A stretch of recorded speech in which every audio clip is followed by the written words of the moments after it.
ప్రకటన 2:4. అయినను మొదట నీకుండిన ప్రేమను నీవు వదిలితివని నేను నీ మీద తప్పు ఒకటి మోపవలసి ఉన్నది. ఓకే, నీ అన్ని తెలుసు, కానీ ఒక మాట అంటున్నాడు ఆయన. ఏంటంట?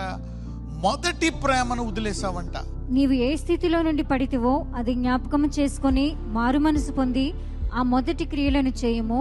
అట్లు చేసి నీవు మారు మనసు పొందితేనే సరి.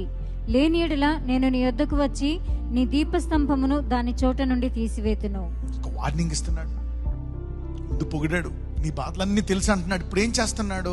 నీకు ఒకటి పోయింది అన్నాడు. ఏంటంట? మొదటి ప్రేమ. నువ్వు కొత్తలో మారు మనసు పొందినప్పుడు బస్ టికెట్ డబ్బులు లేకపోయినా, కారు లేకపోయినా నడిచి వచ్చేస్తాం. ఆ వాక్యం ఎప్పుడు వస్తుందా అని డేటా దాచుకుంటాం. అవునా కదా? మన పొద్దున్న ఎప్పుడు అవుతుందా అని బైబిల్ చదువుతాం. ఇంకొక అద్భుతం చేయాలని ఆశతో నీవు దేవుణ్ణి ఎదుగుతావు, ఆయన ప్రేమిస్తావు. అందరూ మారు మనసు అనండి. అంటే మారు మనసు అంటే ఏంటి? మొదటి ప్రేమ అనండి. ఆ ఎక్సైట్మెంట్ అది పోకూడదు. దేవునిలో ఉదయం లేచిన వెంటనే సమయం గడపాలి, టైం ఇవ్వాలా, స్తుతించాలా, ఆరాధించాలా. కానీ ఫస్ట్ లవ్ దేవుడు చెప్తున్నాడు. ఎలాగా? అది మళ్ళీ అక్కడి నుంచి ఆ ఎక్సైట్మెంట్, ఆ ఎంతూజియాసం అది పోయిందంట.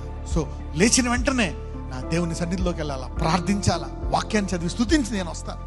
First love in every area of your life. మీకు మళ్ళా మారు మనసు కలుగును గాక.